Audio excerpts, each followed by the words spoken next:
Bab 1111. Kau salah. Aku sama sekali tidak baik atau murah hati. Kau tunanganku dan sampai ini tidur denganmu. Jika aku tidak memukulinya sampai mati hari ini, aku bukan Wilton Norton. Kemarahan membanjiri pembuluh darah Wilton dan matanya dipenuhi amarah. Shirley Lancaster, aku terlalu baik padamu sebelumnya dan kamu menganggap kebaikanku begitu saja. Beraninya kamu tidur dengan pria lain, perilaku sembrono seperti itu. Aku sama sekali tidak takut dengan keluarga Lancaster. Jangan lupa, keluarga Lancaster hanyalah keluarga kelas 3 di sini, dan keluarga Norton adalah kelas 2. Kelas 3 tidak bisa melakukan apapun pada kelas 2. Wilton menyalak sambil menatap tajam ke arah Shirley. Maaf, Jack. Aku tidak menyangka semuanya akan menjadi seperti ini. Teror muncul di wajah Shirley saat dia mendengar kata-kata Wilton. Dia mulai mempertimbangkan apakah akan mengatakan yang sebenarnya kepada pihak lain atau tidak. Meskipun demikian, Jack terkekeh dan menghiburnya dengan lembut, tidak apa-apa. Dia punya pengawal, aku juga punya 2 di sini. Ethan dan Lana segera berdiri saat dipanggil. Hei, belatung, apakah kamu memiliki keinginan mati? Beraninya kamu menyinggung tuan muda kami. Mereka menggonggong pada Wilton dan anak buahnya. Pengawal yang mengepung Jack berdiri membeku setelah mendengar. 2 di belakang pria itu adalah pengawalnya. Dan bocah ini sebenarnya adalah tuan muda. Mungkinkah dia tuan muda dari keluarga terkemuka tertentu?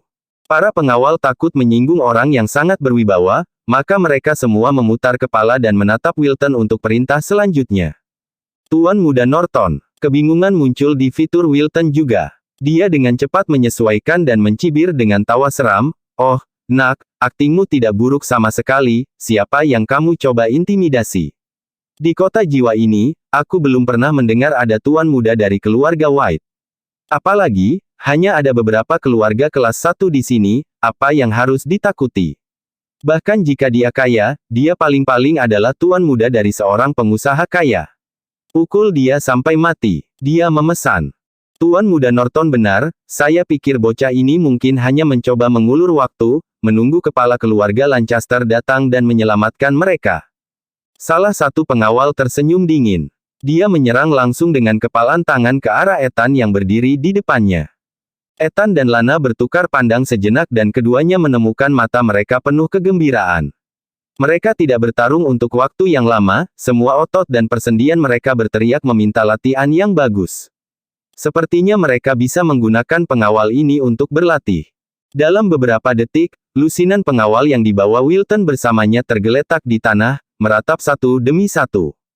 Tidak ada cara sialan. Wilton benar-benar tercengang. Dia tidak menyangka bahwa 2 pengawal bocah bernama Jack ini begitu kuat dan sakti. Dengan beberapa pukulan dan ledakan, semua pengawalnya terjatuh dan menangis kesakitan di tanah.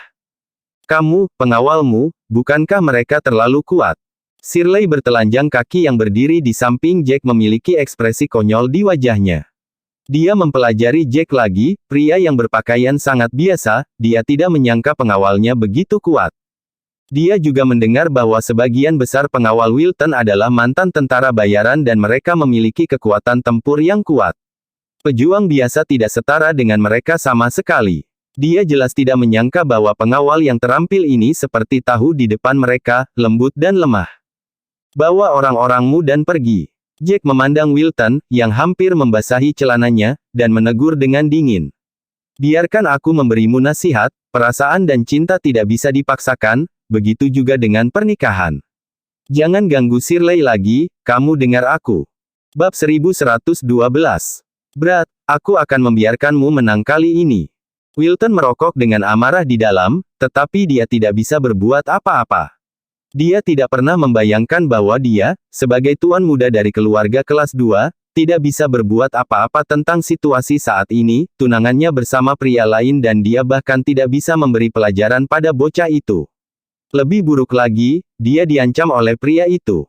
Dengan gigi terkatup kuat dan tinjunya mengepal erat, dia membawa anak buahnya dan meninggalkan tempat kejadian. Dia tahu bahwa jika dia terus bertahan, itu hanya akan memberinya lebih banyak masalah. Setelah pihak lain pergi, batu di hati Shirley akhirnya terangkat. Dia menghela napas lega dan berkata, aku yakin dia tidak akan menggangguku lagi. Terima kasih banyak. Jack sudah mengendurkan lengannya di pinggang Shirley. Dia tersenyum pada pihak lain dan berkata, Nona Lancaster, saya telah melakukan kebaikan besar kali ini. Tetapi melihat ekspresi Wilton barusan, saya yakin dia akan menyimpan dendam terhadap saya. Yah, tidak masalah, toh aku tidak takut. Jack berhenti selama beberapa detik lalu melanjutkan, tapi, aku sudah membantumu. Sekarang bagaimana seharusnya kau berterima kasih padaku? Shirley awalnya mengira Jack adalah pria yang baik hati. Dia tidak berharap Jack memintanya untuk membalas budi. Dia bisa merasakan kemarahan yang memuncak dalam dirinya. Dia mengamati Jack dan tiba-tiba memikirkan sesuatu. Kamu benar-benar cabul. Kamu ingin membawaku ke hotel, bukan? Aku bilang, episode barusan adalah tipuan, aku tidak bisa memikirkan hal lain yang lebih baik. Jika kamu benar-benar menginginkanku, untuk memberikan tubuhku padamu, bermimpilah. Aku bukan wanita seperti itu. Shirley mendengus, menatap Jack dengan galak. Heh, bukan wanita seperti itu. Lalu kenapa kamu berpura-pura menjadi pacarku? Sudut mulut Jack melengkung ke atas, dan dia menggoda wanita itu dengan nada main-main. Gadis di depannya tampak beberapa tahun lebih muda darinya, dan pakaian serta penampilannya memancarkan aura muda, dengan sedikit kehalusan. Selain itu, tubuhnya terpelihara dengan baik, jika tidak, Tuan Muda Norton yang kaya raya tidak akan mengganggunya selama ini. Jack bahkan lebih yakin bahwa jika Shirley bukan wanita yang tampan atau dengan wajah biasa, Tuan Muda Norton akan melanggar perjanjian pernikahan sejak lama. Gadis, pacar, aku, itu tipuan, mengerti? Shirley memutar matanya ke arah Jack dan menambahkan, lagi pula, kau merusak sepatuku yang mahal. Tumitku sekarang sudah rusak, harganya 20 hingga 30 ribu dolar. Tapi karena kau telah membantuku, aku tidak akan meminta kompensasi. Bahkan sekarang. Jack tertawa sepenuh hati melihat reaksi Shirley. Jangan khawatir, aku sama sekali tidak tertarik padamu atau tubuhmu. Kamu tidak secantik istriku dan sosokmu tidak semenarik pengawalku di sini, kan? Ketika Lana mendengar referensi itu, hatinya senang. Dia selalu percaya diri dengan tubuhnya dan sekarang kepercayaan dirinya semakin tumbuh. Meskipun dia tahu bahwa tubuhnya menarik dan terawat dengan baik sehingga hampir tidak mungkin untuk mengatakan komentar negatif tentang hal itu, ketika dia mendengarnya dari Jack, perasaannya benar-benar berbeda. Kemarahan Shirley belum mereda sejak percakapan dimulai. Dia mengintip Lana yang berdiri di samping Jack dan menyadari bahwa Jack benar, sosok wanita ini memang sangat memikat. Namun, dia mendengus dingin, memang, tubuhnya terpelihara dengan baik dan memikat. Adapun pujian Anda tentang fitur tampan istri Anda, saya tidak tahu. Lagi pula, saya belum pernah melihatnya sebelumnya. Jadi, berbohong adalah bukan hal yang baik, mengerti? Aku terlalu malas untuk melanjutkan pertengkaran ini denganmu. Lagi pula, aku butuh sedikit bantuan darimu. Bantu aku jika kamu mau, jika tidak, lupakan saja. Jack mengangkat bahunya dan bertanya, aku ingin tahu apotek mana yang terkenal di sini. Sebaiknya yang memiliki bahan obat yang banyak dan lengkap. Ini adalah bantuan yang kamu minta. Shirley sedikit terbata-bata karena Jack. Dia hanya ingin menanyakan tentang apoteker di kota jiwa. Bantuan yang begitu sederhana. Bab 1113. Jack juga tidak bisa berkata-kata. Dia tertawa getir untuk memecah suasana canggung. Nona muda, apakah Anda benar-benar berpikir bahwa saya ingin Anda membalas saya dengan tubuh Anda? Meskipun Anda tampan seperti yang saya katakan, saya tidak tertarik pada Anda, jadi jangan membodohi saya, dirimu sendiri. Apa? Mempermalukan diriku sendiri. Teruslah bermimpi. Aku sangat tidak nyaman saat kamu melingkarkan lenganmu di pinggangku barusan. Kemarahan bergejolak di dalam diri Shirley saat dia berbicara. Dia dianggap sebagai salah satu wanita paling cantik di kota jiwa dan selalu ada banyak pria yang jungkir balik untuknya. Dia benar-benar tidak menyangka bahwa bocah ini tidak tertarik padanya, apalagi, dia mengatakan itu ke wajahnya 2 kali. Itu seperti pukulan bagi harga dirinya. Setelah mengucapkan kalimat itu, dia memandang Jack dan memikirkan kejadian beberapa saat yang lalu. Jack menyinggung Tuan Muda Norton untuk membantunya. Jadi dia melembutkan nada suaranya dan berkata, "Iya. Kebetulan saya sangat paham dengan apa yang Anda tanyakan. Bagaimana dengan ini, Anda dan saya pergi ke toko itu dan Anda membelikan saya sepasang sepatu sebagai kompensasi tumit patah, lalu aku akan membawamu berkeliling ke berbagai apotek terkenal." Kedengarannya bagus. Mata Jack langsung berbinar ketika mendengar rencananya. Hehe, itu akan sempurna. Lagi pula, kami tidak akrab dengan tempat ini. Tapi, aku punya satu permintaan lagi. Aku tidak punya sepatu sekarang, dan kurasa kamu tidak ingin seorang wanita cantik berjalan ke mall di seberang bandara tanpa alas kaki, kan? Jadi kamu harus menggendongku ke sana. Lewat sini, kamu juga bisa menunjukkan ketulusanmu dalam. Shirley menyarankan dengan seringai jahat terpampang di wajahnya. Wajah Jack berubah tak sedap dipandang atas permintaan itu. Beberapa garis horizontal terbentuk di antara alis Shirley saat dia melihat keengganan di wajah Jack. Ada apa? Aku dianggap wanita cantik dengan aura mungil. Banyak sekali pria di luar sana yang menunggu kesempatan seperti ini. Kamu hanya perlu menggendongku ke mall, kenapa kamu memakai baju seperti itu? Tatapan enggan. Dia berkata dengan nada putus asa. Apakah kamu tahu siapa dia? Beraninya kamu membiarkan dia menggendongmu. Apakah kamu tidak takut mati? Lana, yang menyaksikan seluruh percakapan itu, tidak tahan melihatnya berlanjut lagi. Jack adalah prajurit tertinggi, bagaimana dia bisa meminta Jack untuk menggendongnya? Konyol. Dalam pandangannya, karena fitur Jack yang tampan, Shirley pasti jatuh cinta padanya pada pandangan pertama, baru kemudian dia meminta dengan konyol untuk mendekati Jack. Mungkin, wanita ini bahkan tidak tahu di mana apotek terkenal itu. Namun demikian, Jack dengan cepat melirik Lana, memberi isyarat padanya untuk menutup mulutnya. Rupanya, Jack takut bahwa dia secara tidak sengaja akan mengungkapkan identitasnya sebagai prajurit tertinggi. Siapa dia? Bukankah dia Jack White? Aku tidak percaya bahwa aku akan mati hanya karena dia menggendongku di punggungnya. Ayo bergerak. Jack berjongkok dengan tatapan tak berdaya. Shirley puas dan melompat ke punggung Jack, dan berkata kepada Lana, kamu, bantu aku membawa koperku. Ini tugas yang sederhana dan itulah yang harus dilakukan pengawal, kan? Dan kamu tidak bisa membiarkan tuan mudamu membawaku di waktu yang sama untuk membawa koper, kan? Jack menggendong Shirley di punggungnya dan berjalan ke arah pusat perbelanjaan besar melintasi stres. Lana mengikuti di belakang mereka dengan wajah jengkel. Dia mengepalkan tinjunya dengan erat dan meninju Shirley beberapa kali, tetapi hanya dalam imajinasinya. Biar aku saja, Lana. Membawa koper seharusnya menjadi tanggung jawab laki-laki. Melihat wajah Lana yang panas dan mendidih, Ethan segera menghampiri dan menarik kopernya. Ngomong-ngomong, Lana, jangan bilang kau menyukai tuan kita. Ethan berbisik pelan. Jangan bicara omong kosong. Lana menembaknya dengan tatapan mematikan. Itu sangat menakutkan sehingga Ethan bisa merasakan hawa dingin menjalar di sepanjang tulang punggungnya. Bab 1114. Segera, Jack tiba di mall di luar bandara dengan Shirley di punggungnya.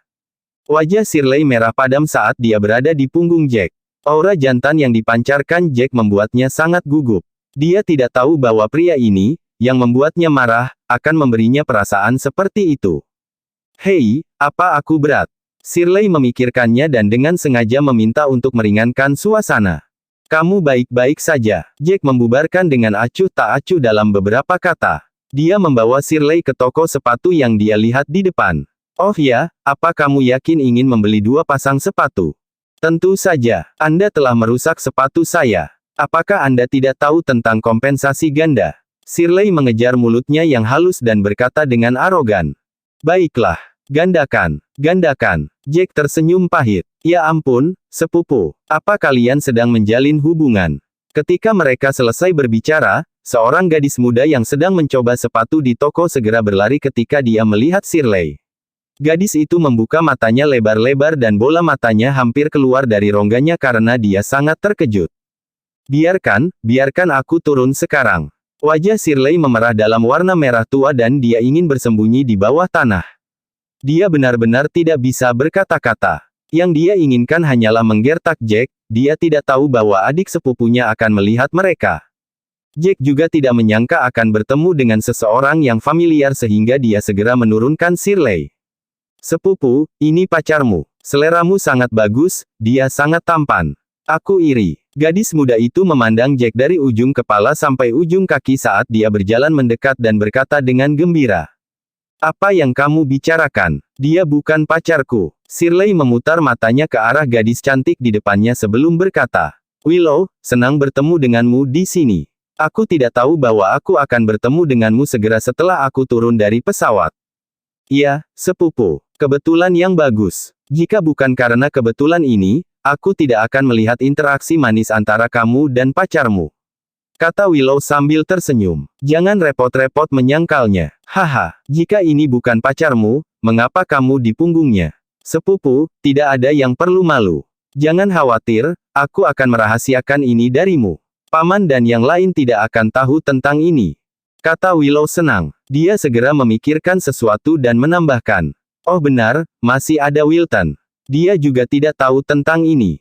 Orang ini merusak sepatuku jadi aku memintanya untuk menggendongku dan membayarku kembali. Jika kamu tidak percaya padaku, kamu bisa bertanya padanya. Shirley melirik Jack dan dia benar-benar mulai menghisap rokok yang dia keluarkan. Dia sedikit terdiam karena dia tidak berdiri untuk membantu menjelaskan. Sebelumnya dia melakukan ini untuk membuat Wilton marah.